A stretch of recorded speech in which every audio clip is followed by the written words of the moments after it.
Hi and welcome, I'm Dr. D. In this video, I'm going to be sharing with you 8 pillars of a strong relationship. But before I start there, I want to share with you the ways in which I work with couples. Now, often couples come in and they'll say, we don't communicate as a number one complaint. But they do, they just don't do it in very effective or healthy ways. But I pose 3 questions to couples. I ask them, can you rely on your partner? Do they have your back? Are they emotionally available? And more times than not, they say no. So then the goal becomes to help them go from no to yes. Eventually, they want to be able to say, yes, I can rely on my partner. Yes, they have my back. And yes, they're emotionally available. Because in truth, that's where all those arguments start. You can say you're arguing about over the dishwasher or the kids, money, sex, work, stress, family, friends, social media, fill in the blank. The laundry list can be quite long. But what they really feel is, I can't rely on my partner. They don't have my back. They're not available. And so those are 3 key questions. The next thing I start to do with them is start to help them repair and rebuild their foundation. Now they have a foundation, but it has cracks in it. So the goal is, of course, is to repair and rebuild through encouraging trust and love and kindness and compassion and respect, among other things. And lastly, feeling safe. And what do I mean by feeling safe? You want to always feel safe in your relationship, that you can go to your partner whenever you need to and talk to them about whatever it is that's on your mind. And so we talk about how I can help them create a couples bubble. Now, couples bubble is a safe space where couples are there together and they can talk about whatever it is they want to talk about.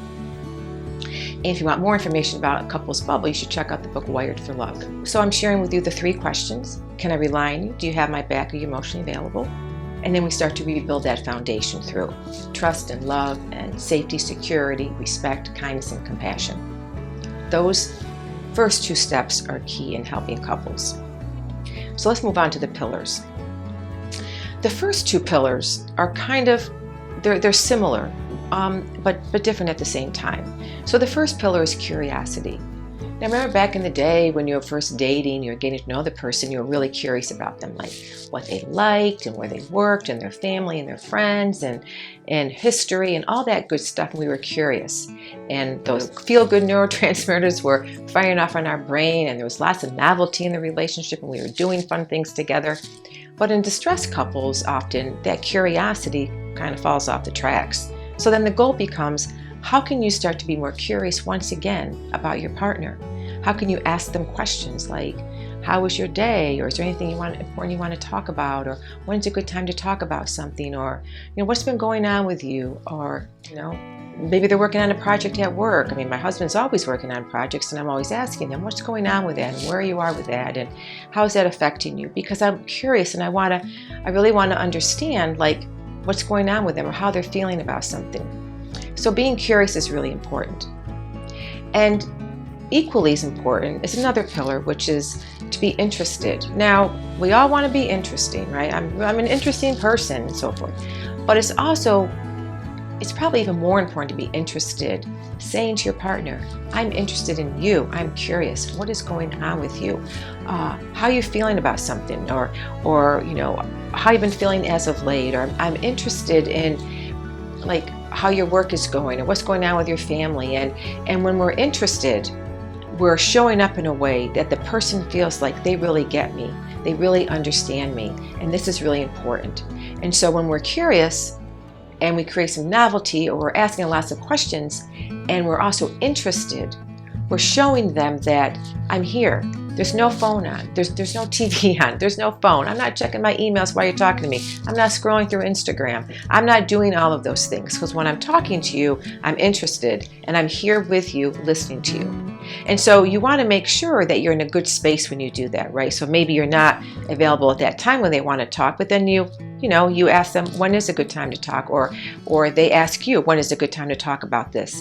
That way you can show up in a way that they really feel that you're interested and you really want to hear about what's going on with them. So curiosity and being interested are key.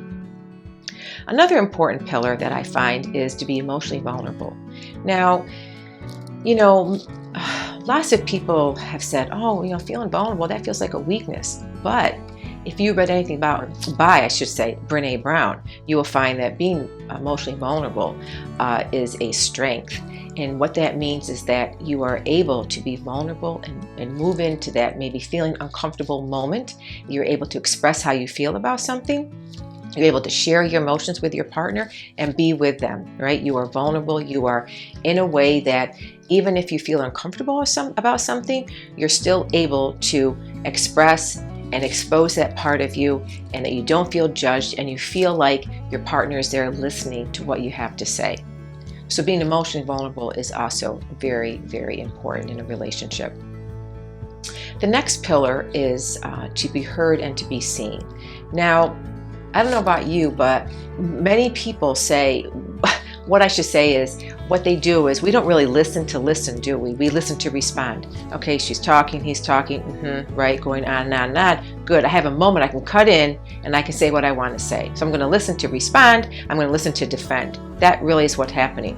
But to be heard means that you're going to listen, and you're going to stop, and you're not going to be distracted by the things I just shared with you, and you're going to say, I really want to hear you.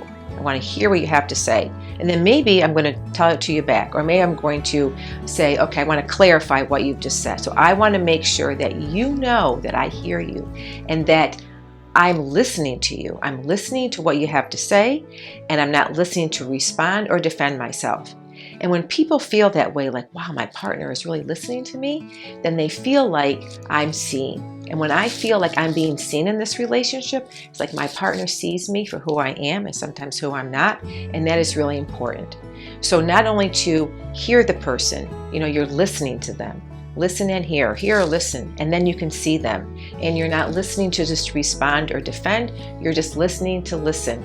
And trust me, when we feel like our partner is listening to us, it changes everything. Because 20 minutes or 30 minutes down the road, when you're bringing up the same thing, what is the message to them? The message is that you didn't really even listen to me. I just got done saying how I was feeling about something, and then you're circling back around with a question that or a statement that I just shared with you 20 minutes ago. This is very, very frustrating for couples. So not only to be heard, but also to be seen. That's also very key. So moving on to the next pillar, which is support. Now, when we support our partner, we want to make sure we're supporting them in a way that resonates with them, right? I'll give you an example. So the 5 love languages, right? The 5 love languages is great because it helps you to understand like what fills your tank up and also your partner's. But knowing that is one thing. Doing that is the more important thing, is the follow-up. So for example, your more acts of service, what people have a tendency to do is to do acts of service for their partner, when maybe that's not your partner's love language. Maybe your partner's love language is verbal affirmation. So if you're going around the house or you're doing all these different errands and you're doing all these things out of act of service, but it's not doing anything for them, and they're saying, which couples often do, or one person might say, I just don't feel the love. I don't feel like he or she really loves me. And the person's saying, what are you talking about? I'm doing all these things.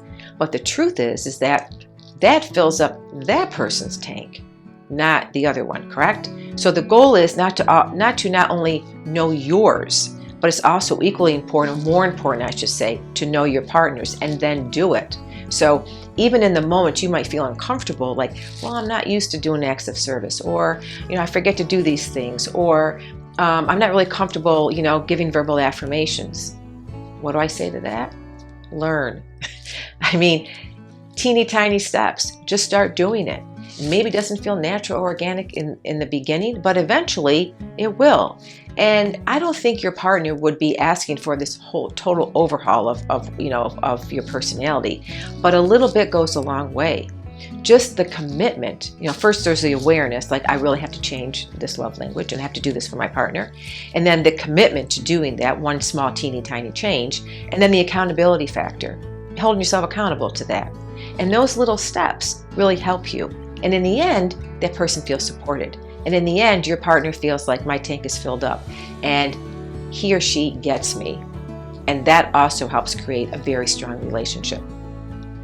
So being supportive is really key. Moving on to the next pillar, which is validation. This is an interesting one because people unintentionally invalidate their partner, right?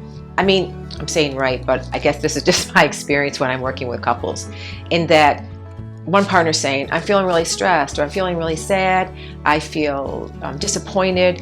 And sometimes because the one partner doesn't want to see their partner in distress, they're going to say, don't feel that way, or you shouldn't feel that way, or don't think that, or why are you thinking that? But that's very invalidating. And then the person feels judged and they feel like, wow, what's wrong with me? Like, this is how I feel.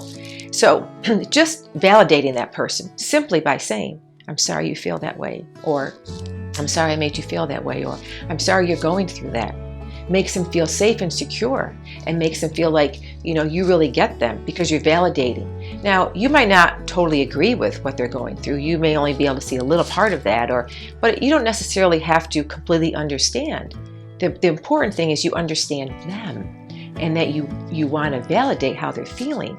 Because when a partner feels they're validated, they can move through that feeling much quicker. Because if you don't validate, then what happens, now you have two problems on your hand. Now you've got your partner who doesn't feel that way. Now they're upset because you just invalidated them. Then you have to kind of walk yourself back and say, well, that's not really what I meant, and I didn't really mean to say that. When simply by saying, I'm sorry that you feel that way, is enough. So validation is key. The last two pillars are shared values and lifestyle, and feeling understood. So let's talk a little bit about shared values and lifestyle. Now, can opposites attract? Absolutely, because they do. It's just how they negotiate those differences. That really is key. But it's also important, I find, to have shared values. That's like the bedrock of who we are, right? Or whether that be, family, or what's important to us, family, friends, honesty, trust, religion. It could be any of those things, good work ethic.